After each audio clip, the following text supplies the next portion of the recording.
Buenas noches, damos la cordial bienvenida a la doctora Estefanía Gallego Díaz, médico radiólogo diplomada en imagen musculoesquelética de Grupo CT Scanner. Buenas noches, doctora, adelante. Buenas noches a todos los presentes. Bueno, agradecemos su participación en este webinar a cargo del Grupo CT Scanner, en especial del CT Scanner México. Daré una breve introducción acerca del Flat Panel Full Spine para la toma de imágenes panorámicas de columna vertebral y extremidades inferiores. Antes de empezar a hablar del tema, debemos de retomarnos hasta los antecedentes, dentro de los cuales cabe resaltar el test de Farris. En 1942, Merrill describió la técnica. Es una imagen de la articulación de ambos tobillos, cadera, donde nos permiten posiciones separadas con el tubo de rayos X centrado a nivel de las articulaciones, permitir la toma de estos rayos X. Entonces, tobillos, rodillas y caderas. En 1953, el doctor Juan Farril describió una técnica práctica para la medición de la longitud en estas extremidades inferiores. ¿Cuál era el principio? En la medida de la diferencia entre dos distancias, la eliminación de segmentos iguales no va a cambiar el resultado final, pero hay que tener en cuenta que tenía varias contraindicaciones. La imposibilidad de un contacto completo de todas las superficies de la extremidad con la superficie de la mesa, como lo son cuando tengan fijadores externos, en deformidades de fémur y tibia en el plano sagital o contracturas con flexión de la rodilla o de la cadera.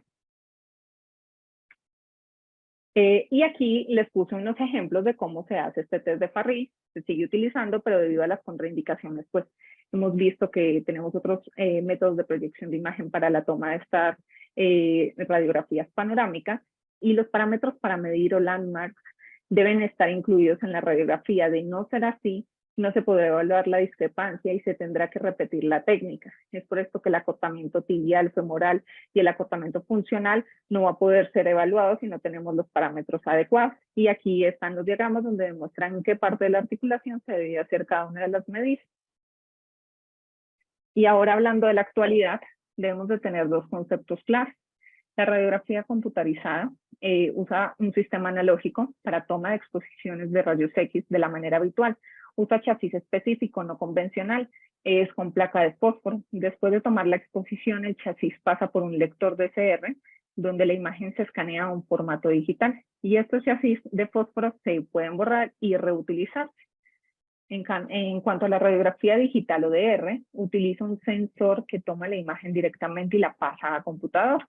Otra forma de volverse digital con el equipo de rayos X es entonces actualizarlo a un sistema analógico con un panel detector de DR. Puede ser panel fijo, conectado, inalámbrico, y esta imagen capturada y renderizada va a estar lista en 5 segundos. En el CR tarda alrededor de 1 minuto. Tanto CR como DR tienen un papel importante para desempeñar en el entorno moderno de las imágenes médicas, por esto que debemos de tener claros estos conceptos. ¿Por qué digitalizamos? Porque teníamos inexistencia de bases de datos, dificultad para comparar los estudios, lentitud en el acceso a la información, repetición de exámenes por pérdidas de placas y aumento de la dosis de radiación ionizante. Es por esto la causa de nuestra digitalización. ¿Y qué es digitalizar? Es convertir la información de un estado original analógico a un proceso que permita la visualización, procesamiento y manipulación dentro de una computadora. Y aquí les muestro ejemplos de lo que hacemos en CT Scanner México con nuestros equipos. En este es un equipo digital. Aquí les muestro las imágenes panorámicas de la columna vertebral y extremidades inferiores. La primera es un eje mecánico, las otras dos son columnas panorámicas en coronal y sagital. Entonces, en cuanto a las imágenes digitales, este equipo es perfecto, es de adecuado uso tanto para adultos como para niños.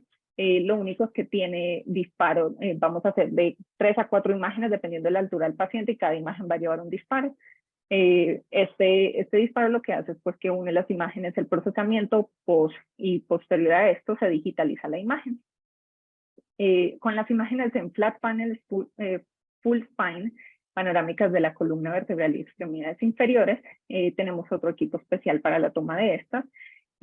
Aquí vemos que utilizamos este equipo donde es la imagen del medio, las que le estoy colocando. Utilizamos esta escalera para poder que el paciente adquiera la postura adecuada y sea tomado de forma dinámica el eje mecánico. Y aquí está la imagen donde podemos valorar el eje mecánico.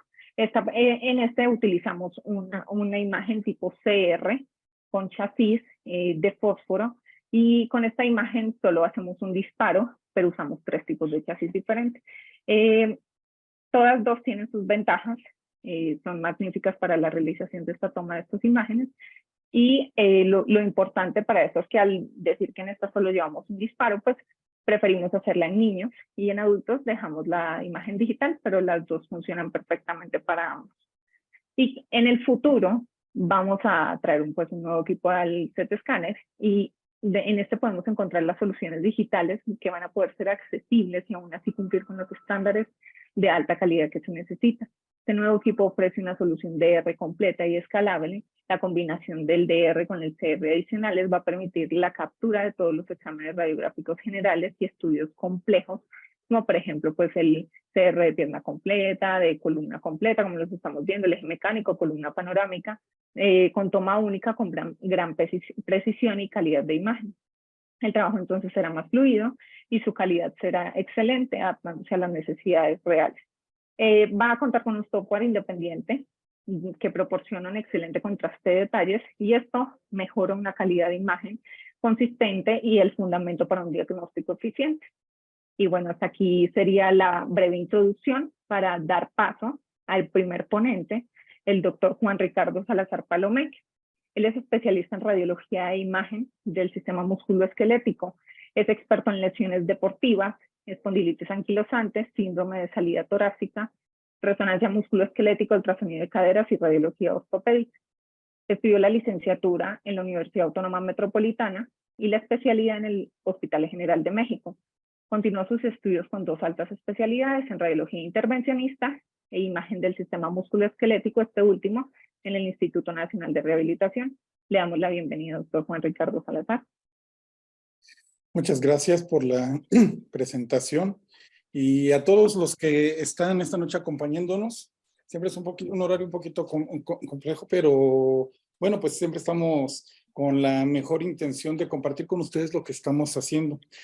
El primer tema que voy a esta ocasión compartir con ustedes es el relacionado con evaluación radiológica de la columna vertebral panorámica. Ya como la doctora Gallegos les explicó de qué trata esto, muchas veces batallan en decir dónde encontramos el lugar para que se obtengan estas proyecciones, porque no se tiene el flat panel panorámico justamente que obtenga estas imágenes. Bueno, en CT Scanner contamos con esto. Yo particularmente que estoy en CT Scanner en México, les digo que estamos por estrenar un equipo que va a mejorar todavía la resolución espacial, la calidad de las imágenes para este tema, ¿no? Bien, dicho esto, un segundo. Listo. Ya pasando esto. Bien. Estamos hablando de proyecciones que abarcan de manera extensa la región anatómica de interés, partiendo del tema que estamos hablando relacionado con columna. Pero bien, quiero hacer una serie de pronunciamientos antes de pasar directamente al contenido de esta plática. Empezando porque a estas presentaciones nos acompañan médicos radiólogos y médicos no radiólogos. Para empezar, médicos radiólogos no quiere decir que todo en ortopedia se trate de medir, medir, medir, medir. Y muchas veces, si no entendemos cómo se hace una medición, es mejor darle la información sin medidas a veces innecesarias que no tengan utilidad para el equipo multidisciplinario. Hay que saber qué medidas ocupa el equipo de médicos con los que nosotros trabajamos si es que las queremos realizar en nuestra evaluación completa. Y médicos no radiólogos tengan en cuenta que nosotros tenemos el criterio en ese sentido, de que muchas veces va a haber mediciones que sabemos que para algunos no son de utilidad, dependiendo de la especialidad, dependiendo del tipo de examen que se realiza, del grupo etario. Entonces nos tenemos que manejar bajo un criterio de cuándo sí medir. No se trata solamente de realizar mediciones automáticas. Si no las entendemos, a veces es mejor dar un estudio sin esto. Y más importante que las mediciones es la primera impresión que nos da un examen, la imagen, cómo lo vemos nosotros sin tanto estar trazando líneas, porque aquí hay otro pronunciamiento. No todos estamos hechos con el mismo molde. Así que, ¿por qué todos tenemos que medir exactamente lo mismo? Así que nosotros también procuramos no utilizar únicamente mediciones de tipo antropométrico, lo cual es difícil. ya que existen diferencias. Así que tratamos de enfocarnos en mediciones que tengan un valor sobre todo terapéutico para la toma de decisiones. Porque, repito, no podemos encasillarnos todos en lo normal. Ya antes de pasar esto de mediciones. Lo siguiente es que, ¿en qué sentido? ¿Por qué aquí es tan importante el estudio radiológico? Porque tiene una característica inalienable que no le quitan ni la resonancia magnética ni la tomografía, ninguna modalidad, que es la carga. Sí hay tomógrafos con carga, etcétera, pero son muy poquitos, son muy caros y casi nadie los tiene. De manera comercial, no hay tomógrafos para obtener imágenes en bipedestación. Así que esa es la propiedad, repito, inalienable que tienen los rayos X, que se pueden obtener imágenes con la carga fisiológica.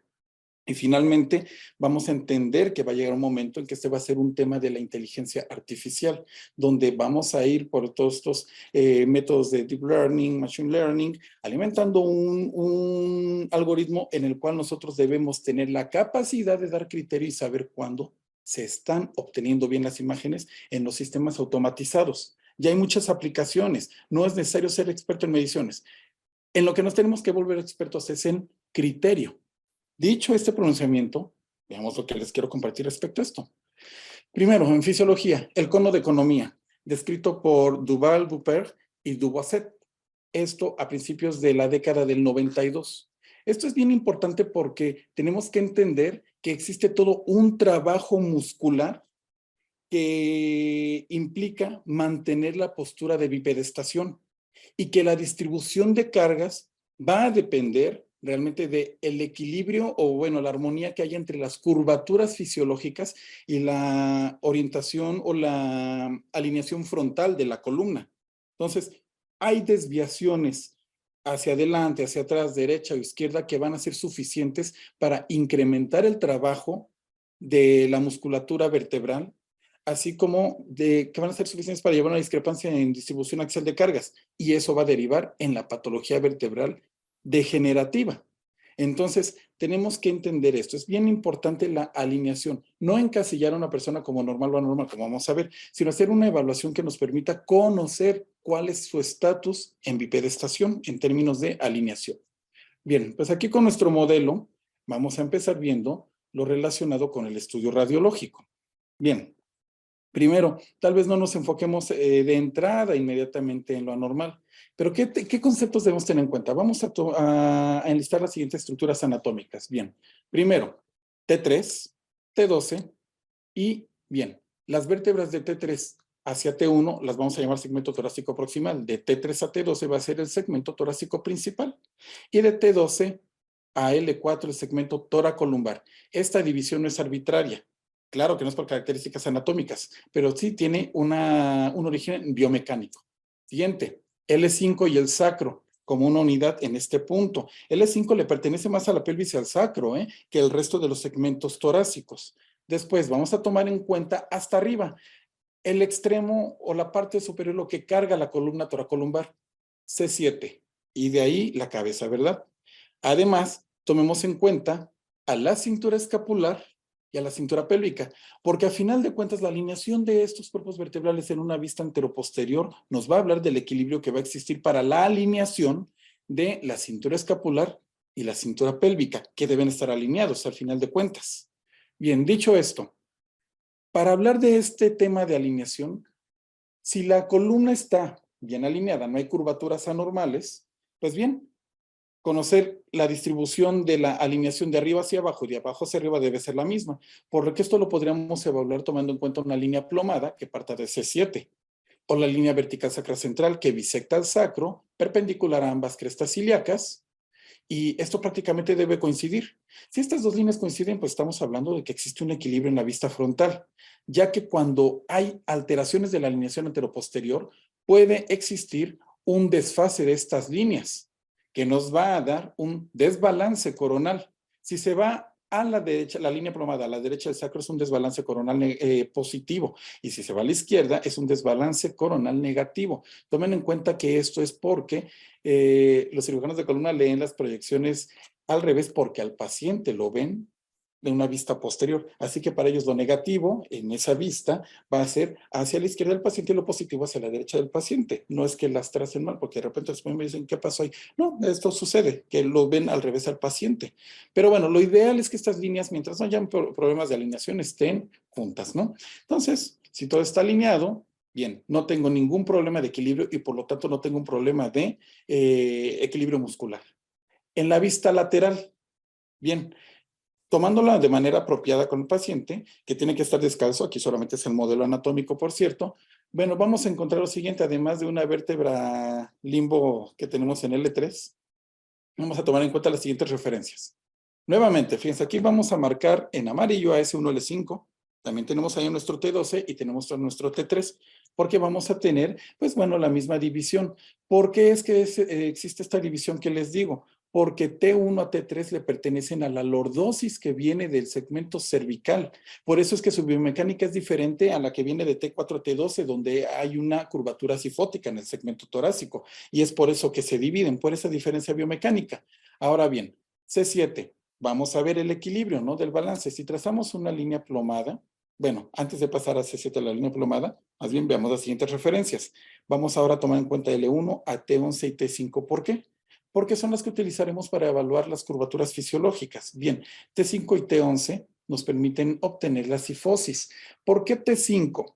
Porque a veces la sobreposición de las estructuras de la cintura escapular en la vista lateral no nos permiten en ocasiones delimitar bien a T3.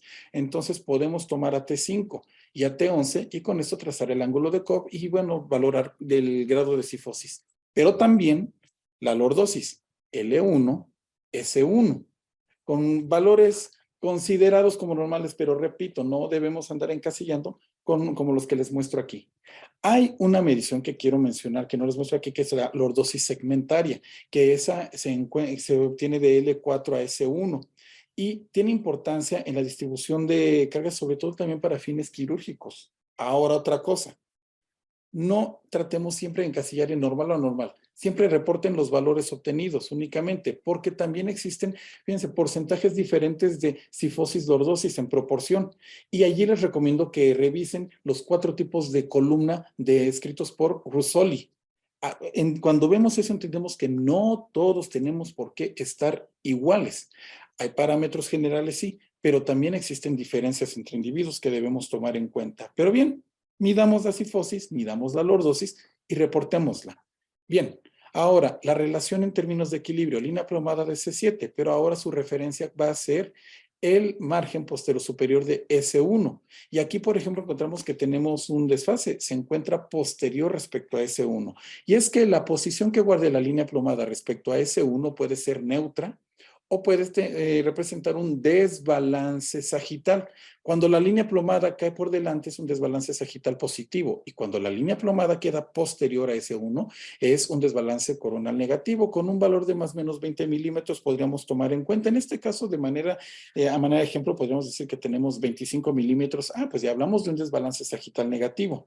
Pero vamos a recordar nada más 3 conceptos porque hay que tomarlos en cuenta. Equilibrio. Postura en bipedestación sin gasto energético. Pero cuando ya se requiere un gasto energético, porque probablemente la musculatura tenga que compensar cambios en la alineación normal de estas curvaturas, ya estamos hablando del balance sagital. ¿Cuál es el estatus de este, no? Y bien, el alineamiento ya es un estado normal o patológico, pero bueno, donde no solo es la relación guardada entre esta línea plomada de C7 y el sacro, sino que ya toma en cuenta las consecuencias que va a tener en la posición de la cabeza, de la pelvis y de las extremidades inferiores. Imagínense, alguien hipergifótico, ¿qué tiene que hacer? Tiene que girar la cabeza, bueno, hacer una flexión de la cabeza si quiere ver hacia enfrente, porque la propia hipercifosis, ¿qué va a hacer? Pues orientar la vista hacia abajo. Entonces, alteraciones de la alineación no solo quedan en esto de la columna, sino que va a afectar al resto de los sistemas. Bien, ahora entonces, si hablamos de alineación, tenemos que tomar en cuenta también qué sucede con la pelvis, porque hablaríamos ahora entonces de un balance espinopélvico o alineación espinopélvica. Algunas mediciones que son de utilidad y que se realizan aquí son, por ejemplo, primero, vamos a tomar en cuenta a la tangente de la superficie del sacro y una perpendicular. Ahora tomemos en cuenta la circunferencia que marca la cabeza femoral y después una línea que vaya del centro de esta circunferencia al centro de la superficie del sacro. Y el ángulo dado por la perpendicular y esta última línea nos da la llamada incidencia pélvica. Bien, medidas sucedáneas o que van de la mano de esta medición que realmente es constitutiva va a ser la pendiente sacra, que es la relación que guarda una línea horizontal con la inclinación que lleva a la superficie del sacro de S1 en una vista lateral. Y también podemos obtener la relación que guarda la línea que va del centro de la cabeza femoral al centro de la superficie del sacro con una perpendicular, que es la inclinación pélvica. Todas estas van a tener importancia en justo este tema de la alineación y balance espinopélvico. Cómo es que los cambios que haya en la columna impactan en la orientación de la pelvis y a su vez esto en la alineación de todo el sistema, por lo que se vuelven pertinentes. Y esto es especialmente en los casos de escoliosis o de espondilosis degenerativa y, bueno, también para la evaluación de la valoración prequirúrgica. Entonces, son un par de mediciones que son bastante generales y que, bueno, de ser necesario las podemos realizar con bastante confianza, ya que son, digamos, un tanto universales, ¿no? Entonces, bueno, pues esto es lo que implica la evaluación general del balance espinopélvico y de las curvaturas fisiológicas en la proyección lateral panorámica de la columna vertebral. Pero supongamos que esta modelo no está como la vemos en ese ejemplo y tenemos esto. Bien, ¿qué pasa aquí? Vamos a definir nuestras mismas referencias como lo hicimos hace un momento, tomando en cuenta esta vez que vamos a tener una curva de escoliosis. Recuerden, ángulo de copa arriba de 10 grados para que sí le llamemos escoliosis. No hablemos de actitud escoliótica, no, o tienes o no tienes escoliosis. Bien, arriba de 10 grados. En este caso, la curvatura evidentemente es mayor en el segmento toracolumbar de convexidad izquierda. Y después tenemos una curvatura compensatoria. Obviamente, ya está es pleonasmo decir que es contralateral o dextroconvexa en el segmento torácico principal, sin una curvatura en el segmento torácico proximal. Entonces, aquí va a ser importante esa división para hablar de la evaluación radiológica, no nada más la división anatómica. Dicho esto, nuevamente vamos a tomar en cuenta a nuestro sacro y a C7 para evaluar el balance y reconocer cuál es la posición o el impacto que puede tener esto en la alineación de la cintura pélvica y de la cintura escapular, así como de la cabeza, que es por lo que una curva escoliótica deriva en curvas compensatorias para tratar de recobrar el equilibrio. Bien, entonces, si ya no tenemos una alineación en la vista frontal, ¿qué tenemos que hacer? Pues medir las curvas. Y entonces recuerden que cada curvatura tiene propiedades que, además de buscar la principal, que es la mayor, y también el lado hacia el cual se dirige, necesitamos determinar nuestras vértebras terminales y nuestra vértebra ápex o vértice. El ápex o el vértice se entiende, es la más alejada de la línea media en las curvaturas, pero las vértebras terminales son las más inclinadas hacia el lado de la curvatura en cada extremo que nos permitirán hacer la evaluación del ángulo de Cobb en la vista frontal. Por ejemplo, en el segmento toracolumbar, encontramos que la más inclinada proximal es T12 y la más inclinada distal es L4. Entonces, esas son las que vamos a utilizar para medir nuestro ángulo de Cobb, que aquí nos da 36 grados. Bien, ¿qué sucede? Ahora hay que medir la de la curvatura compensatoria o menor, que es en el segmento torácico principal. Y aquí nuestras vértebras terminales, ¿cuáles son? T4 y T11. Y entonces esto, y T12, perdón. Entonces esto nos permite hacer una evaluación de una curva que tiene 18 grados. Ojo aquí, algo bien importante porque luego les sucede que tienen esa duda. ¿Me puedo extender hasta el siguiente segmento para tener la vértebra terminal distal? Sí, se pueden sobreponer porque la regla lo dice, es la más inclinada. Así que no porque ya me di una en un segmento, ya no puedo cruzar de ahí. Sí, se pueden sobreponer las mediciones. Entonces, bueno, aquí tenemos ya nuestras curvaturas. Pero de igual manera tenemos que hacer la evaluación de las curvas fisiológicas. Y esto, como vamos a ver en un momento, va a ser importante en la determinación del tipo de curvatura del que se trata, especialmente en los casos de escoliosis, en una clasificación de tipo quirúrgico que veremos. Entonces, obtenemos nuestra cifosis, aquí ya sabemos T5, T11 nos da 33 grados y nuestra lordosis que nos va a dar en este caso 62 grados. Está incrementada de acuerdo a lo que tenemos, pero fíjense, ahí es donde nos preguntamos, ¿por 1 grado, 2 grados ya es el umbral para enfermar o sí o no a un paciente? Son medidas de referencias, lo importante es la evaluación global. Dicho esto, entonces, bueno, siempre tenemos que hacer en estos estudios la evaluación de las curvaturas, así, de escoliosis, así como de las fisiológicas. Bien, ahora vamos a tomar en cuenta nuevamente lo relacionado con nuestro balance, ¿no? C7 y el sacro. Bien, en ambas imágenes hemos trazado nuestra línea plomada, que es una imagen perfectamente vertical. Y después, en la imagen anteroposterior debemos obtener la línea vertical sacrocentral que ya habíamos descrito cómo es, bisecta el sacro y es perpendicular a la tangente de las crestas ilíacas. Y allí vemos que es casi coincidente. Pero ¿qué pasa con la línea plomada en la imagen lateral? Está posterior, aproximadamente 27 milímetros, más de 20. Entonces, ¿qué encontramos aquí? Que en el caso de la imagen frontal tenemos un balance coronal neutro. Oscila dentro de los más o menos 10 milímetros. Pero en el caso de la imagen sagital, tenemos un desbalance sagital negativo. Y aquí entonces, ¿esto qué implica? Discrepancia en distribución de cargas y por lo tanto un incremento en el trabajo de la musculatura, lo que representa gasto energético. Entonces, esto definitivamente no va a ser normal y va a derivar en una desalineación. Bien, ahora, ¿qué más tenemos? Vamos a ver que tiene otro valor importante la línea vertical sacrocentral en la evaluación de una escoliosis. Y es que tenemos que ver ahora cuál es la incidencia de la línea vertical sacrocentral respecto a la vértebra ápex del segmento lumbar. Nuestro ápex está aquí en L2, ¿de acuerdo? Y tenemos tres opciones: que pase en medio de los pedículos o que pase, que toque el pedículo o que quede por fuera de los pedículos. Y aquí toca el pedículo. Vamos a guardarnos ese dato porque lo vamos a usar en un momento más. Bien, el tema relacionado con el balance es porque debemos ver también si existen basculamientos, no solo de la cintura pélvica o basculamiento pélvico, sino también de la cintura escapular, porque eso representa un desequilibrio en la actividad de la musculatura dorsal y eso representa dolor.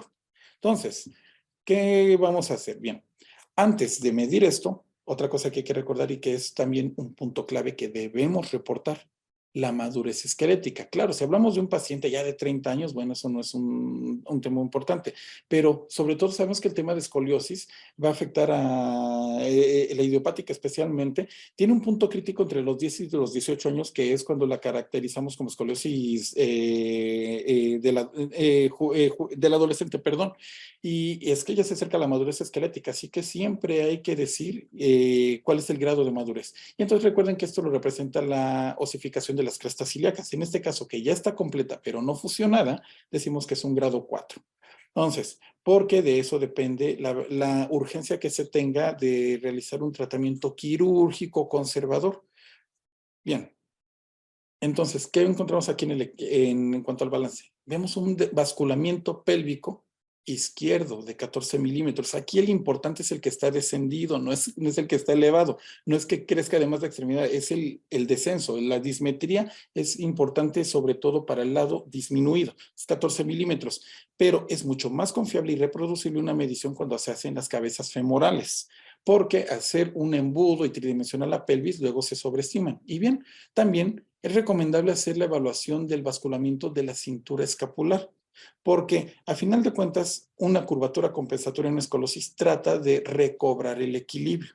Entonces también esto lo debemos evaluar. Así que en este caso particular que hemos hecho estas mediciones, bueno, pues tenemos ya una lista de hallazgos que podemos resumir en un cuadro, en una lista de comprobación o como queramos ponerlo en nuestros informes, ¿no? Donde tenemos que hablar primero el balance.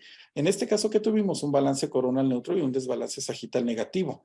Obtuvimos una cifosis de 33 grados. Curvatura principal, ¿cuál fue? En el segmento toracolumbar de convexidad izquierda. Tenemos vértebras terminales L1 y L4 con un ápex en L2 y L3 y se estimó un ángulo de Cobb en posición neutra de 36 grados. Aquí por tiempo ya no les pongo lo de la flexión, pero bajó a 32 grados, ¿no? Entonces, no tiene una modificación, por lo tanto es una curva estructurada. Estructurada quiere decir que si hacemos una flexión al lado de la convexidad y utilizando las mismas vértebras terminales, sacamos el ángulo de Cobb, si este es mayor de 26 grados, es estructurada. Si es por debajo de 26 grados, es no estructurada. Y eso tiene implicaciones quirúrgicas.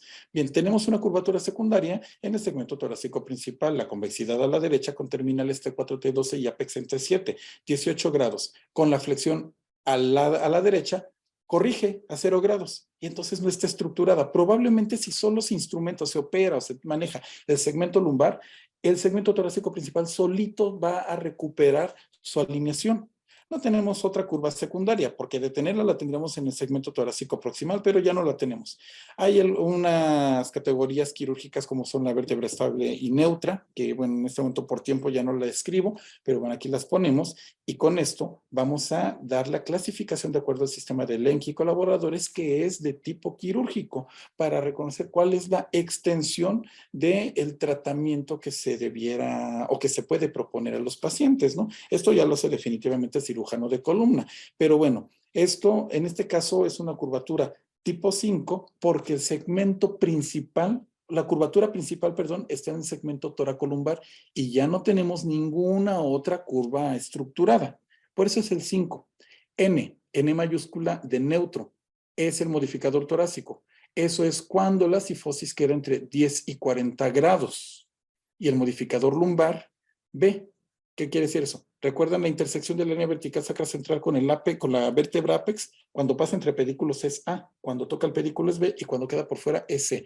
Todo esto implica lo siguiente, que es una curva 5, por lo tanto se deberá tratar de manera quirúrgica el segmento toracolumbar y no es necesario tocar el resto de los segmentos porque ya solo se va a recuperar la alineación. No hay que considerar una modificación en la cifosis, no hay que extenderse y se debe obtener un equilibrio nuevamente de la alineación con el sacro dependiendo del modificador lumbar como lo pusimos aquí. Entonces, eso es lo que expresaría esta clasificación de tipo quirúrgico con los datos que hemos descrito. Entonces, bueno, la conclusión, ¿cómo la podemos plantear en este caso?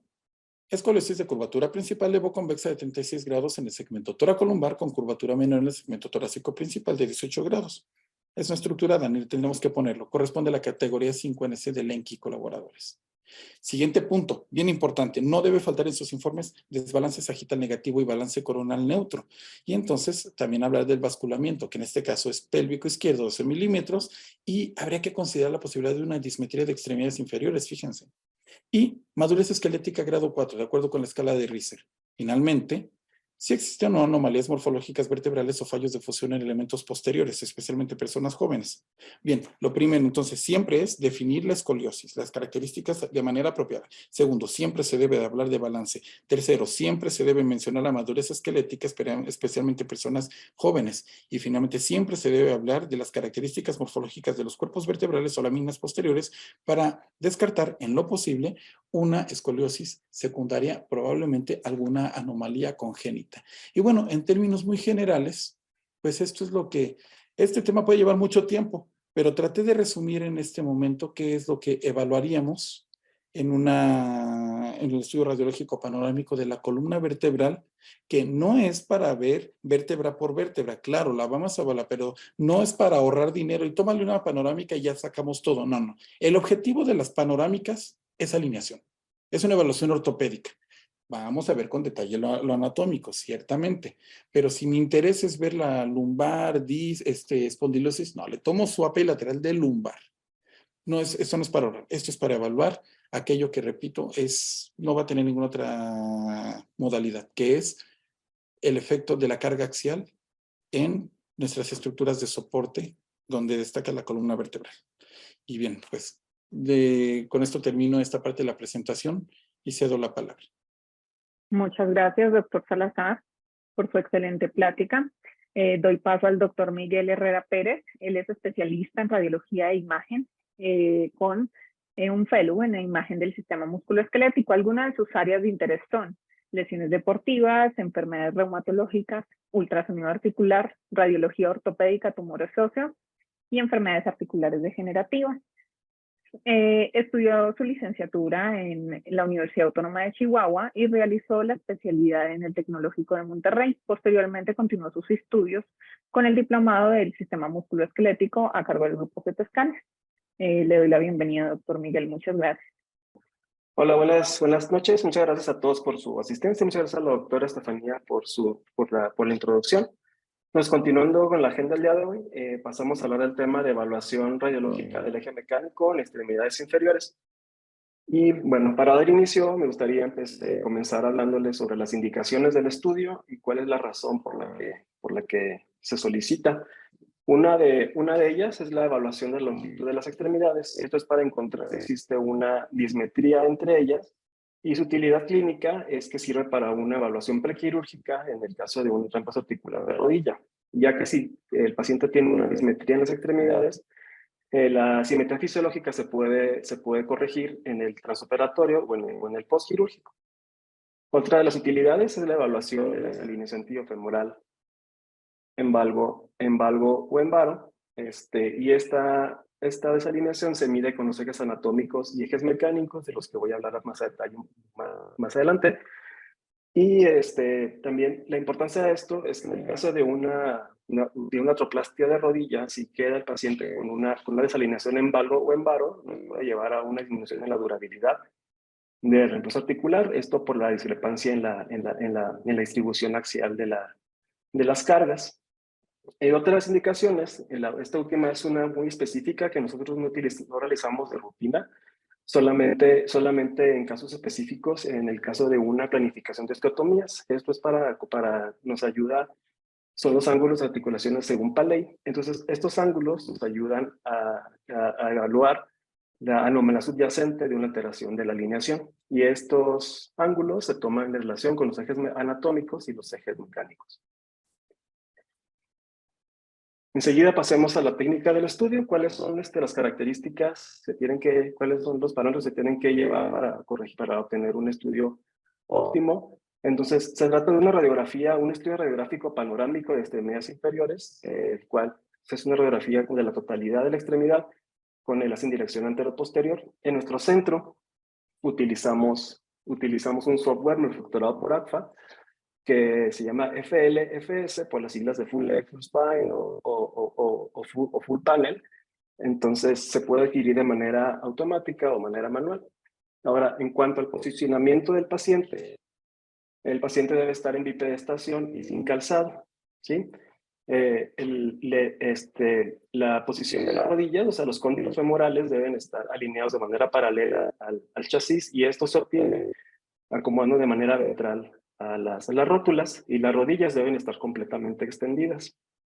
Ahora, en cuanto a los pies tienen que estar en rotación externa, pero en caso de existir una torsión tibial, esta torsión tibial va a hacer que esta posición neutra no nos dé una alineación adecuada de las rótulas. Por lo tanto, en estos casos, lo que sugiere es realizar una rotación interna o externa de la pierna hasta lograr una posición ventral, ¿sí?, óptima de las rótulas. Enseguida, para la adquisición, se toma el asa a 2.8 metros aproximadamente de distancia. Y en cuanto al chasis, como ya nos explicaba la doctora Estefanía, se puede utilizar un chasis lo suficientemente largo para abarcar la totalidad de la extremidad, el flat panel, o también se pueden utilizar 2 o 3 cables sobrepuestos dependiendo del tamaño, de la altura del paciente. En niños se pueden utilizar 2 y en adultos 2 o 3, dependiendo ya de la altura del paciente. Y finalmente, el láser rayos X va centrado a las rodillas. Y de esta manera obtenemos nuestra radiografía, con la cual pasaremos enseguida, ya en nuestro puesto de trabajo, a realizar las medidas pertinentes. Ok, lo primero que realizamos es el cálculo, es la medida de la longitud de las extremidades inferiores. Para ello adquirimos la longitud del fémur, y esta longitud se adquiere trazando una línea desde el margen superior de la cabeza femoral hasta el margen inferior del cóndilo femoral interno. Para la longitud de la tibia, medimos también del margen inferior del cóndilo femoral al margen inferior del plafón tibial. Y después adquirimos la longitud de la totalidad de la extremidad, ¿sí?, trazando una línea desde el margen superior de la cabeza femoral hasta el margen inferior del plafón tibial. Entonces, ya con esto vamos a obtener la medida de cada extremidad y vamos a ver si tenemos una isometría en caso de que las extremidades tengan la misma longitud, o una dismetría en caso de que las extremidades tengan una longitud, que haya una discrepancia en la longitud. Ahora, ¿de qué manera vamos a reportar esto, informar esto en nuestro reporte radiológico? Vamos a tomar la medida de la extremidad de menor longitud y le vamos a restar el valor de la extremidad de mayor longitud, y adquirimos un un valor negativo y lo expresamos en centímetros. Entonces, supongamos que este paciente tiene una dismetría de 0.4 centímetros, entonces lo expresamos como una dismetría de menos 0.4 centímetros por déficit longitudinal, en caso izquierdo o derecho, dependiendo cuál sea la extremidad más corta. Enseguida pasamos a medir los ejes anatómicos. Los ejes anatómicos son se adquieren trazando una línea mediodiaficiaria. Para esto encontramos el centro de la diáfisis, podemos encontrarlo en 2 puntos de la diáfisis, tanto del fémur como de la tibia, y trazamos una línea que une estos puntos. Y así obtenemos el eje anatómico tanto del fémur y de la tibia, y estas líneas nos van a dar un ángulo externo cuyo valor normal oscila de 173 a 176 grados. Entonces, y en caso de que, en casos en los que el valor esté por debajo de 173, se puede tratar de un genu valgum, y en mayores de 176 grados de un genu valgum, ¿sí? Entonces, todo esto depende de qué tan desalineado esté el centro articular de la rodilla con respecto a los ejes o qué tan próximo esté a la línea media. Tratándose de un genu valgum y de un genu valgum que tan alejado esté de la línea media. Ahora, hablando de los ejes mecánicos se determinan a través de los puntos centrales de las articulaciones más próximas. Entonces, nosotros lo primero que tenemos que hacer es encontrar el centro de las articulaciones coxofemoral, de la tibia astragalínea y de la tibiofemoral. En el caso de la cabeza femoral, nos podemos auxiliar de las líneas de Mohs, o también podemos ayudarnos con la herramienta de elipse en los visualizadores, que por lo general sí nos dan el punto central de este círculo. Y lo que pasamos a hacer entonces es trazar una línea desde el centro de la cabeza femoral al centro de la articulación tibiofemoral para obtener el eje mecánico del fémur, y una línea que vaya desde el centro de la articulación tibiofemoral al centro de la articulación tibioastragalina para obtener el eje mecánico de la tibia. Los valores normales para el eje mecánico del fémur debe ser aproximadamente 7 más menos 2 grados, y el eje mecánico de la tibia de 0 grados. Estos ejes se pueden ver afectados, anormales, en casos de torsiones. Y finalmente también sacamos no solamente el eje mecánico de cada hueso, sino también el eje mecánico de toda la pierna. Para eso trazamos una línea que se llama la línea de Mikulicz o línea de soporte. Entonces lo que hacemos es trazar una línea desde el centro de la cabeza femoral al centro de la articulación tibia astragalina, y en condiciones normales lo óptimo es que esta línea, como en este ejemplo, atraviese cerca, o sea, intersecta el centro de articulación tibiofemoral. ¿Sí? Y ahora lo que hacemos nosotros es medir la distancia del centro de articulación tibiofemoral con respecto al eje mecánico. En condiciones normales existe un valgo fisiológico en el que esta distancia no excede los 8 milímetros en sentido medial o lateral. Si acaso esta distancia es mayor en sentido medial, es decir, si el centro articular de la articulación tibiofemoral está a más de 8 milímetros en sentido medial respecto al eje mecánico, hablamos de un genu valgum, y si está alejado en sentido lateral respecto al eje mecánico, hablamos de un genu valgum. Ok, pasando ahora del ángulo de articulaciones según Paley.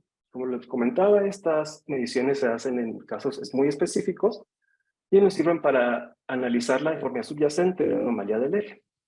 Entonces, para encontrar estos ángulos, las líneas de referencia para medirlas son las líneas base de las articulaciones, que aquí se los pongo en estos esquemas. Entonces, encontramos la línea base del fémur proximal, la línea base del fémur distal, la línea base de la tibia proximal y la línea base de la tibia distal. Por radiografías aproximadas es más o menos así como las trazamos.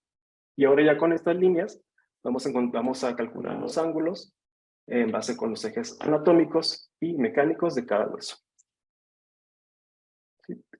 Paley introdujo una nomenclatura que nos permite concluir de manera exacta el tipo de medición que se efectuó. Entonces, se utilizan varias letras, que la primera letra nos indica si se hizo la medición con el eje mecánico o con el eje anatómico.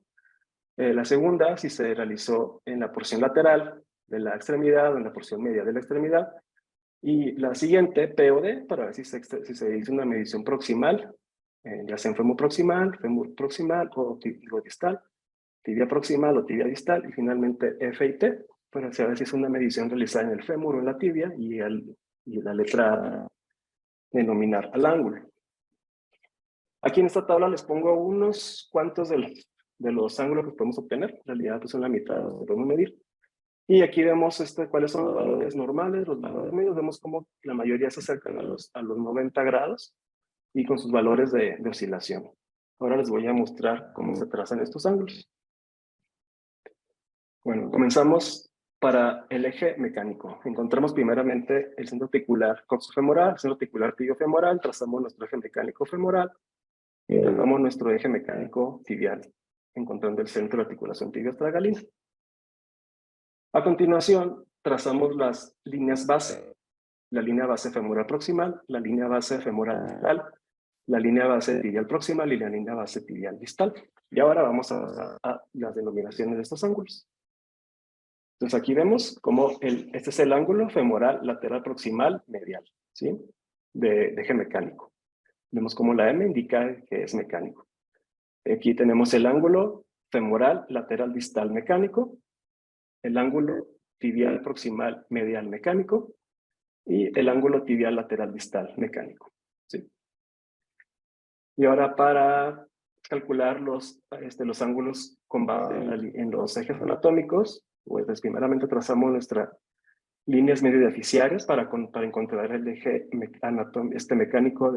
anatómico del fémur y de la tibia. De igual manera trazamos nuestras líneas base, proximales y distales, y pasamos a calcular los ángulos, ¿sí? Aquí tenemos el ángulo femoral medial proximal anatómico, el ángulo femoral lateral distal anatómico, el ángulo tibial medial proximal anatómico y finalmente el ángulo tibial lateral distal anatómico. Bueno, a continuación les quiero mostrar un ejemplo de cómo informamos este estudio. En nuestro centro utilizamos este título como estudio radiográfico de líneas inferiores en proyección panorámica anteroposterior, seguido del motivo del estudio, que ya dependiendo de la indicación médica que tenga, y el método, ¿sí? Entonces, con el paciente en bipedestación y sin calzado, se obtienen imágenes con técnicas aceptables, posición y procesamiento adecuados, y enseguida pasamos a la descripción. Es importante siempre valorar, en primer lugar, los tejidos blandos, encontrar la asimetría, encontrar si hay alguna asimetría, sobre todo en los pliegues inguinales o glúteos, y el volumen de los tejidos, en este caso todo está normal. Valoramos la densidad ósea, que en este caso también está apreciativamente conservada. Evaluamos las estructuras óseas de manera general, vemos que tienen morfología normal, corticales lisas, sin pérdida de la continuidad, o sea que no hay fracturas. Y huesos claviculares homogéneos, o sea que no encontramos lesiones focales. Y también realizamos un análisis general de las articulaciones coxofemorales, tibiofemorales y tibiofemorais o talocruradas. Y aquí vemos que tenemos que son congruentes y son simétricas. Y enseguida pasamos ahora sí al análisis de las medidas. Vemos aquí cómo tenemos una basculación, un basculamiento pélvico por descenso del ilíaco izquierdo. Esto es importante porque, como comentó el doctor Salazar, muchas veces este basculamiento puede ser dado por un déficit longitudinal de la extremidad izquierda. Nosotros lo que hacemos es ofrecemos esta tabla en la que vamos vaciando todos los datos que obtenemos. Y lo primero que hacemos es medir la longitud de las extremidades inferiores. Recordamos cómo es una línea trazada desde de la cabeza femoral hacia la articulación, hasta el margen inferior del plafón tibial. Y en el caso de la extremidad derecha, mide 77.3 centímetros y la extremidad izquierda 77.0 centímetros. Aquí vemos que ya hay una simetría. Para el centro articular de la rodilla respecto al eje mecánico, trazamos los ejes mecánicos de la totalidad de la extremidad y medimos la distancia que está con respecto al centro articular de la rodilla, que en el caso de la pierna derecha es de 10.7 milímetros medial. Vemos cómo está desplazada en sentido medial respecto al eje mecánico. Y en la pierna izquierda, en 14.1 milímetros respecto al eje mecánico, también en sentido medial. Y finalmente trazamos los ejes anatómicos del fémur y de la tibia para obtener el ángulo de alineación tibiofemoral. En la pierna derecha tenemos en este caso 171 grados y en la pierna izquierda 169 grados.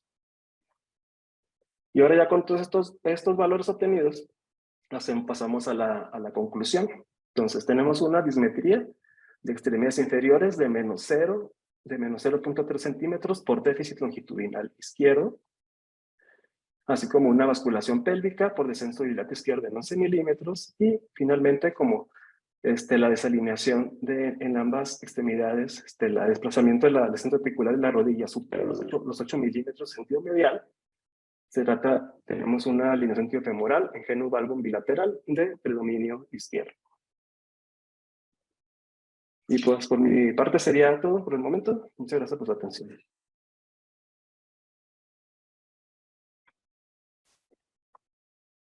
Muchas gracias, doctor Herrera, por su ponencia.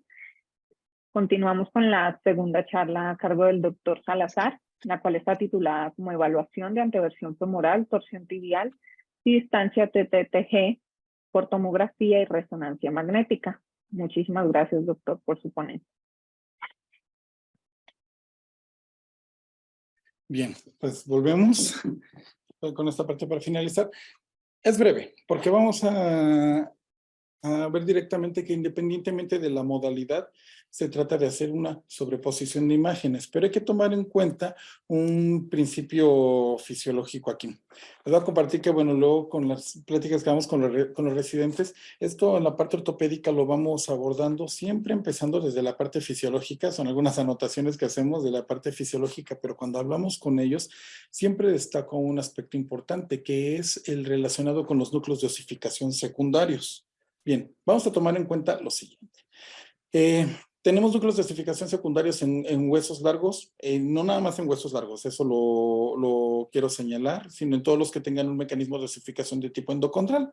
Pero bien, estos son más evidentes en los huesos largos, son más fáciles de entender, y bien, aquí vamos a considerar que los núcleos de osificación secundarios pueden ser epífisis o apófisis, y los que están en los extremos óseos corresponde esto a las epífisis, son los núcleos de osificación secundarios, pero que contribuyen al crecimiento longitudinal del hueso. Entonces, de entrada, el crecimiento longitudinal va a ser en el mecanismo endocondral dependiente de estos núcleos. Pero siguiente, ¿qué vamos a tomar en cuenta? Que los huesos largos, especialmente hablando de extremidades inferiores, ya que estamos en esto, no crecen solamente de manera lineal, sino que tienen un proceso de rotación entre ambos extremos, lo cual es una torsión, ¿no? O le podemos llamar torsión. Y va a ser dependiente principalmente de la actividad de la musculatura, además de la carga y de la marcha, pero de entrada de la función muscular. Empezando por el tono muscular. Así que cualquier déficit neuromuscular congénito o adquirido puede derivar, o más bien va a derivar en alteraciones en este tema, ¿no? Entonces, bien, desde ahí partimos. Los huesos largos no crecen únicamente de manera lineal, sino que tienen un desarrollo también torsional. Dándole un poquito, un concepto importante, que es importante con lo que hace un momento les acaba de exponer el doctor Herrera sobre la alineación de ejes mecánicos, es que hay que recordar que aquí hay un evento fundamental para que en el desarrollo se dé bien la alineación de las extremidades inferiores. Y es que durante el desarrollo esquelético, podemos ver que existe una relación entre el eje de la diáfisis y cuello femoral que se va a ir modificando progresivamente. ¿De qué manera se va a ir angulando? Al nacimiento probablemente esto está casi continuo, casi vertical, pero conforme las cargas, la marcha y el tono muscular se hacen presentes, entonces se va a ir angulando esta relación entre la diáfisis y el eje del cuello para llegar a la morfología que se obtiene en la vida adulta, apropiada para la marcha. Bien, así que como les decía, durante la inmadurez esquelética probablemente al nacimiento se encuentren casi como una línea continua en los ejes de la diáfisis y cuello femoral. Bien, la carga, tono muscular y marcha van a llevar a cabo este proceso de angulación. Cuando estas fuerzas físicas externas son insuficientes, no se va a dar apropiadamente y esto se va a quedar verticalizado, ¿no? O probablemente cuando hay un problema, sobre todo de un déficit en la calidad ósea, probablemente esto inclusive pueda ser demasiado, ¿no? Aún con cargas fisiológicas. Bien, aquí el tema es que este proceso de angulación lo vamos a conocer como varización. ¿Y por qué se llama varización? Porque la cabeza femoral no se va a desplazar. Esa se queda en la articulación de la cadera. Pero conforme se va dando la angulación, el ángulo del cuello con la diáfisis se va alejando de la línea media, de ahí el término. Pero si la varización no se da apropiadamente, ya sea en exceso o que le falte, eso va a repercutir en toda la alineación de las extremidades inferiores. Por ejemplo, vamos a ver aquí 3 posibilidades. Vemos como una esfera roja donde hipotéticamente tiene que estar la cabeza femoral y vamos a trazar con esta línea azul la línea media para los 3 casos que aquí tenemos.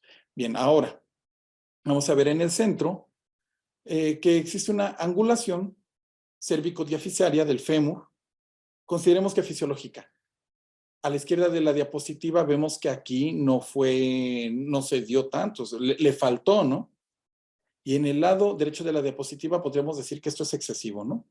Bien, entonces por eso es que aquí es lo que define la morfología de la cadera, que definimos como coxa o que denominamos como coxa. Entonces, en el caso fisiológico, bueno, pues se aleja, pero cuando no se da bien la varización, están más cerca de la línea media el ángulo, el punto angular del cuello y diáfisis femorales. O cuando, y en ese caso, donde está más cerca de la línea media, es por eso que le llamamos coxa valga. Y en el caso de cuando está demasiado angulado, se aleja más de la línea media y de ahí el término de coxa vara. Pero bien, no todo queda en esto, porque se debe respetar la colinealidad descrita por el eje mecánico. Recuerden que la colinealidad esperada es centros articulares de caderas, tibiofemorales y tibiotalares. Entonces, la musculatura la musculatura aductora es la que, como vemos en el centro, va a ser la encargada de regresar al fémur distal hacia el punto de colinealidad. Bien, si no tenemos un problema mayor de la musculatura aductora, probablemente en el caso de la coxa valga, esto es excesivo y aproxime demasiado a los centros articulares tibiofemorales a la línea media.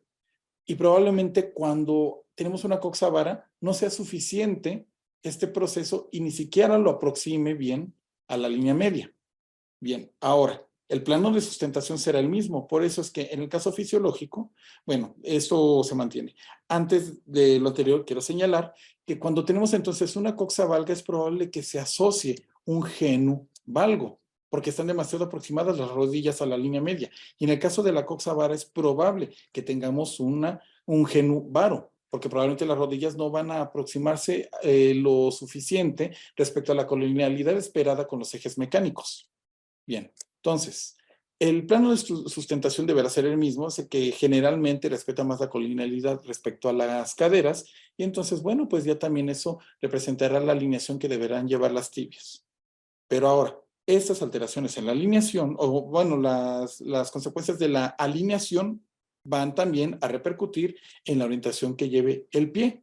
Vamos a tener un grado normal de abducción, pero por ejemplo en el caso de la coxa valga, el genu valgo, la punta de los pies se orienta muchas veces hacia la línea media, ¿no? Entonces van a estar aductos y probablemente es más probable que cuando hay una coxa vara, un genu varo, haya una mayor probabilidad de tener una abducción de los pies. En fin, entonces aquí lo único que quiero señalar es cómo todo va a tener relación, no son cosas aisladas o alteraciones de la alineación aisladas.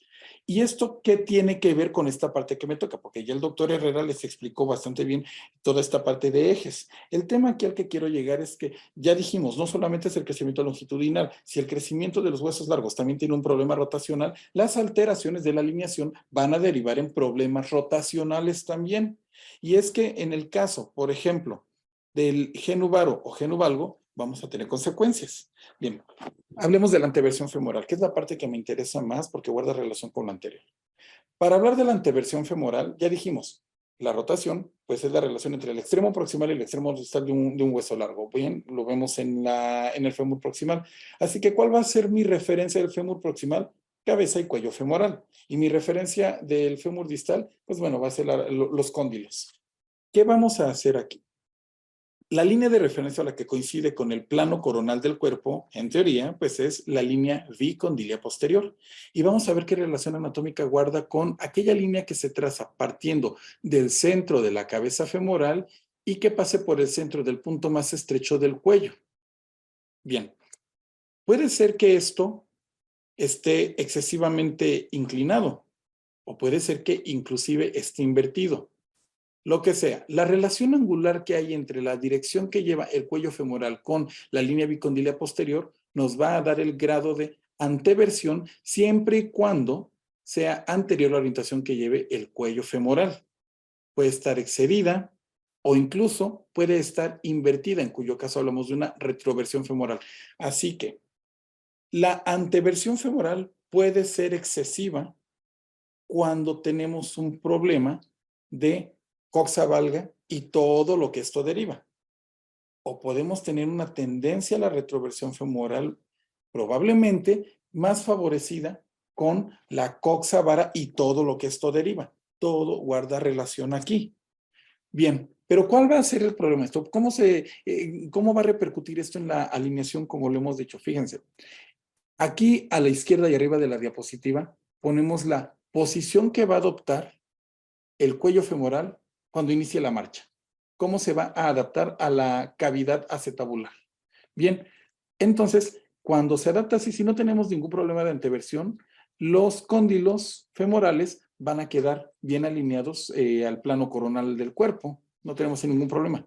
Pero fíjense ahora, si tenemos una anteversión femoral aumentada, bien, al momento de adoptar esos cuellos femorales, la posición para la marcha, se acomodan, bien. Pero ¿qué pasa con la parte distal? Orienta a las patelas hacia la línea media. Entonces, el problema de la anteversión femoral incrementada es que va a favorecer el genuvalgo, o se relaciona, como hemos dicho, al genuvalgo, ¿no? ¿Y qué pasa en la retroversión? Ok, ya sabemos que tenemos retroversión, pero al momento en que se posicionan esos cuellos femorales para iniciar la marcha, orienta en abducción al fémur distal. Entonces, todo eso va a tener una repercusión en el patrón de marcha y, bueno, en la eficiencia de la misma, ¿no? Entonces, eso es la relación que tiene. Y el ejemplo más claro donde esto va a tener importancia es en individuos esqueléticamente inmaduros cuando hay secuelas de displasia del desarrollo de la cadera. Hay otras condiciones, no es la única, pero una de las más importantes es displasia del desarrollo de la cadera. En esta representación volumétrica de fémur de ambos lados de un paciente con secuelas de displasia del desarrollo de la cadera, noten las diferencias en la relación angular que existe entre el cuello femoral y los cóndilos femorales de cada lado. Vamos a hacer aquí una segmentación y vamos a ver si trazamos nuestras líneas bicondilias posteriores y los ejes de los cuellos, como generalmente cuando tenemos una secuela de displasia del desarrollo de la cadera que por la falta de carga y los problemas neuromusculares que pudieron haber llevado, que lo pudieron haber llevado a esto, muy probablemente tiene una coxa valga. Y con esto que se relaciona un incremento de la anteversión comparativamente con el contralateral que sí tuvo un buen desarrollo. Como les repito, a mí particularmente no me gusta hablar de valor normal o anormal. A mí me gusta nada más reportar de cuánto resulta. Solamente les doy ese dato al clínico. Y ahorita les voy a decir también en qué otra situación esto tiene importancia. Y bueno, esto se puede evaluar de manera pre- y postquirúrgica, especialmente en los casos de osteotomía varizante derrotadora, ¿no? Como uno de los tratamientos a los que puede someterse a un infante con secuelas de displasia del desarrollo de la cadera que no se trató durante el primer año de vida, por ejemplo, ¿no? Y es que entonces, ¿de qué manera ahora ya aplicando imagen seccional voy a hacer esta estimación? Bien, lo mejor, y sobre todo porque son niños, es tomografía. Resonancia magnética, recuerden que son secuencias largas y se tienen que poner varias antenas, hace mucho ruido el equipo, por más que lo duerman, no, la única opción sería sedarlo. ¿Y de veras vale la pena someter a un niño a una sedación para obtener esta medición? No, aquí la técnica es tomografía computada. Vale la pena dormirlos, bueno, se desvela al niño, ya después se hacen los cortes, se hace un escaneo extenso que abarque todo el fémur, bueno, la pelvis y fémur, y ya después lo recomendable es obtener proyecciones de máxima intensidad, que es lo que yo prefiero para tener toda la orientación que lleva el cuello, tanto en la parte proximal como en la parte distal. Y después, con las estaciones de trabajo, hacemos una sobreposición de las imágenes obtenidas.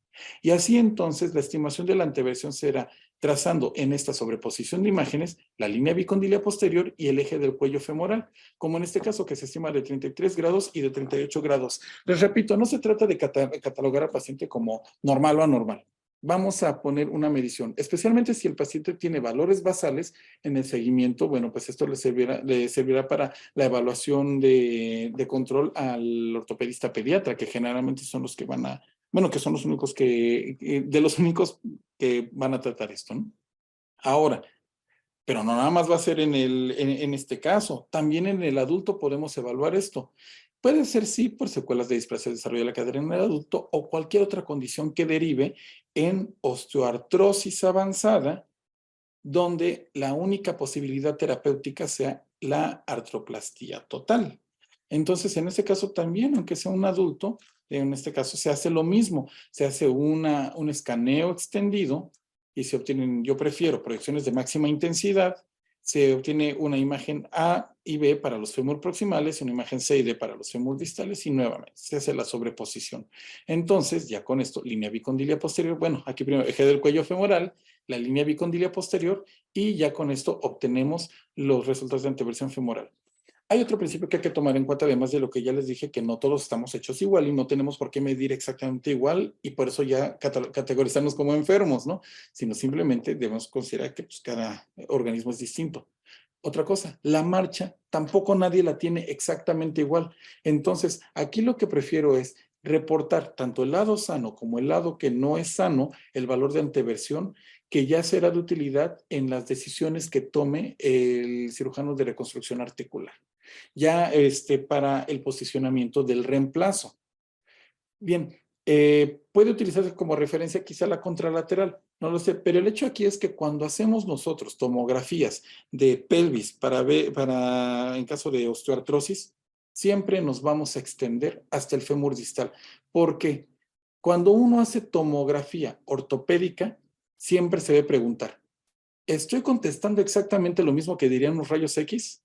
Si la respuesta es sí, entonces no estoy aprovechando mi modalidad, no le estoy dando lo necesario. Entonces, una cosa que debe llevar una tomografía de pelvis en el contexto de un paciente con osteoartrosis y con probabilidad de reemplazo articular es la medición de la anteversión femoral. Si no, no se está aprovechando el potencial de una modalidad. Así que hablar de estos temas de anteversión femoral, por ejemplo, en el adulto, es irnos al otro extremo como parte de la evaluación integral de la artroplastía total de cadera, que no nada más es esto de la anteversión, hay que evaluar calidad ósea, reserva ósea, el eje mecánico en el adulto. Aquí va a tener la evaluación de extremidades inferiores va a tener una importancia fundamental. Entonces, estamos hablando de dos extremos. Los individuos esqueléticamente inmaduros con secuelas de displasia del desarrollo de la cadera y el otro extremo, el adulto con osteoartrosis avanzada, independientemente de la etiología, pero que sea candidato a un reemplazo articular. Esta es una medición fundamental. Y ahora en el caso de la rodilla, cuando hablamos sobre todo de inestabilidad patelofemoral, hay una medición que resulta fundamental y que debemos hacer, y es tema de imagen seccional, que es la distancia TTTG justamente. Bien, dadas todas estas características de la alineación longitudinal, debemos reconocer que el punto más anterior del fémur distal, que es el surco troclear, va a tener una posición muy distinta al punto más anterior de la tibia proximal, que es la tuberosidad tibial anterior. Estos normalmente van a estar desfasados y es por eso que de acuerdo a su nombre en inglés se obtiene el acrónimo de TTTG. Eso es lo que significa, no es la relación o distancia entre el surco troclear y la tuberosidad tibial anterior. Y entonces, bueno, pues aquí solamente es reconocer de cuánto es ese desfase. Bien, vamos a considerar esto. Si estuvieran alineados exactamente en el mismo punto, probablemente Podemos tener un aparato extensor competente, pero tal vez de repente no, tal vez insuficiente, no lo sé, pero pues no es lo más frecuente. El hecho de que haya un desfase obliga a que el aparato extensor, especialmente el trayecto del tendón patelar, sea oblicuo, pero también mantenga la tensión necesaria que se requiere para la función apropiada de fulcro de la patela para apoyarse en el surco troclear. Pero puede darse un caso 3 donde esto esté incrementado de manera anormal. Y entonces este incremento de manera anormal va a favorecer un vector de tracción externo y así la hiperpresión patelar. Y más si se asocia a esto una valgización tibiofemoral excesiva. Y aquí es donde entra en función, por ejemplo, el ángulo Q, que bueno, no es tema en este momento, pero la importancia de esta medición es el impacto que va a tener en la inestabilidad que va a derivar más adelante en la osteoartrosis y lo que esto deriva como limitación funcional y dolor crónico, ¿no? Entonces, bien, la evaluación de la distancia TTTG es importante en estos casos. Eso es simplemente, como lo vimos anteriormente, la relación de ejes transversales. En este caso, va a ser del punto, que es el vértice, el surco troclear, perdón, y la tuberosidad tibial anterior. Nuestro punto de referencia nuevamente es la línea bicondilia posterior, pero en este caso, la línea bicondilia posterior como primera referencia se relacionará con dos líneas perpendiculares, una que va al surco troclear y la otra que va a la tuberosidad tibial anterior. Y entonces, bueno, pues como lo hemos visto hasta ahorita, también es tema de sobreposición de imágenes. Entonces, hacer la sobreposición de las imágenes con estas referencias y esta manera de medir es lo que nos permite obtener la distancia TTTG, que generalmente la catalogan como normal entre 15 y 20 milímetros. No, más bien como límite superior 15 milímetros, pero se puede tolerar hasta los 20 milímetros. Fuera de eso, ya definitivamente se requerirá considerar algún tipo de intervención. Dicho esto, vamos a verlo con un ejemplo, ¿no? Este es les repito, un asunto importante en los casos de inestabilidad o hiperpresión patelar. Cuando hacemos imagen seccional de rodillas, al igual que lo haríamos con proyecciones tangenciales a 30 grados, proyecciones de Merchant de las rodillas, tenemos que evaluar pues, las características del surco troclear, como lo hacemos en este ejemplo, el tipo de patela, de acuerdo a la clasificación de Weaver, el ángulo de congruencia de Merchant, el ángulo patelofemoral modificado de Laurin, que ahorita no me detallo porque no es el tema. Aquí lo que quiero mostrarles es lo de la anteversión, pero esto es lo mismo que hacemos en unos rayos X. La inclinación o tilt patelar externo, así como el índice de Insal-Salvati, de algo de lo que me gusta mucho hablar porque es bien interesante cuando uno entiende qué es de lo que habla este índice, ¿no?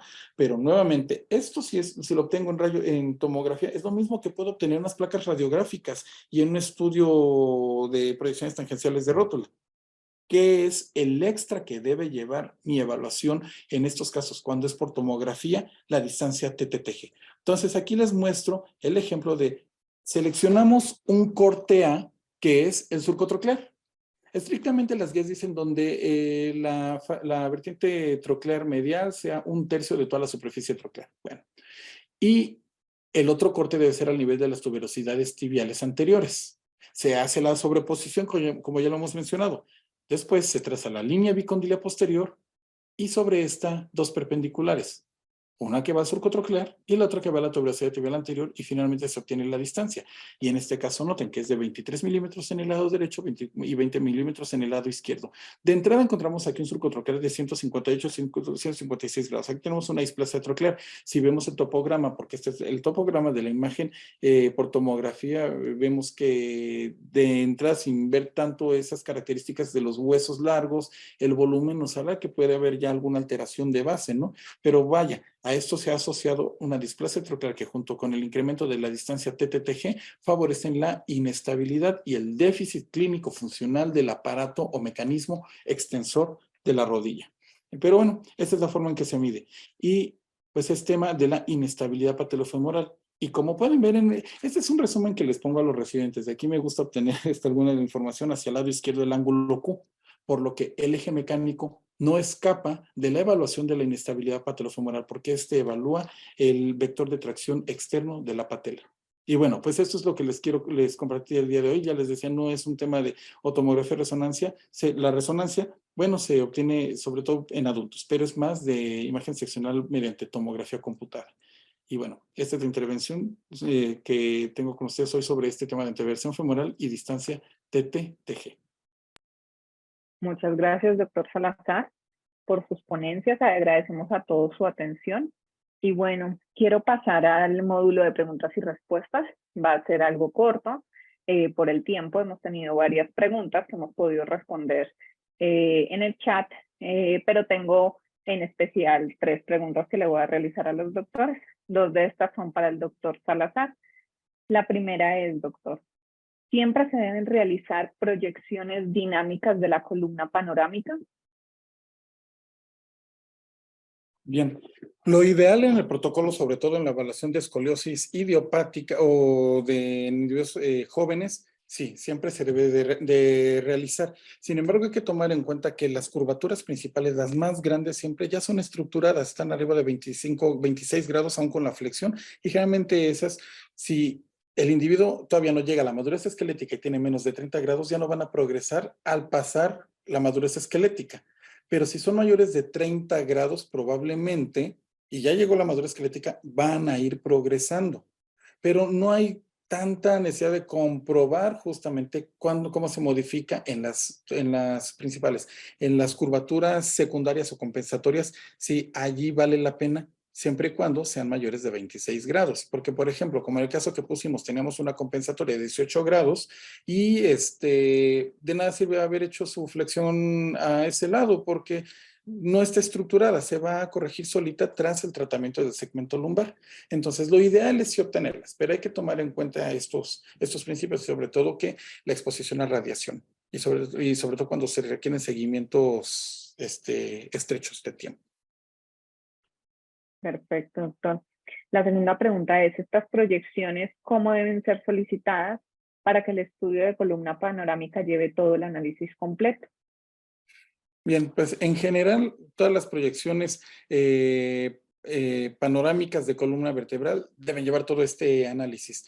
Cuando es de escoliosis idiopática, siempre, o de cualquier otro tipo, hacemos todas estas mediciones, ¿no? Si es de una persona por escoliosis degenerativa, bueno, nos enfocamos mucho en el balance espinopélvico, pero basta con que pongan proyecciones anteroposterior y laterales, nada más de columna panorámica, con eso será suficiente.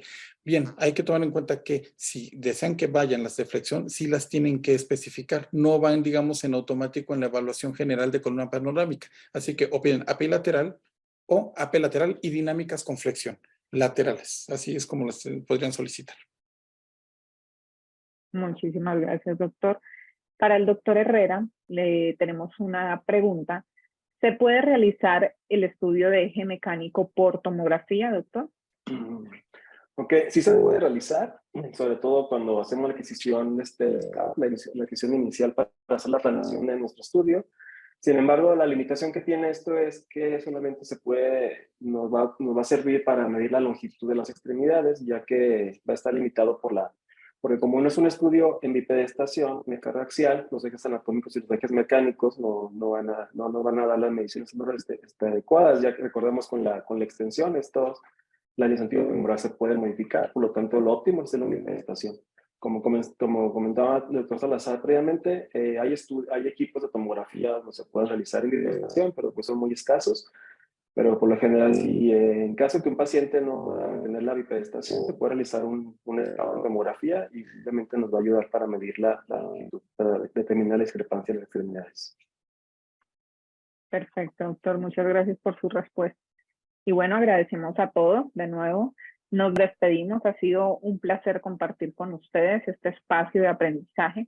Esperamos que haya sido de total agrado y tengan información de interés para su práctica diaria.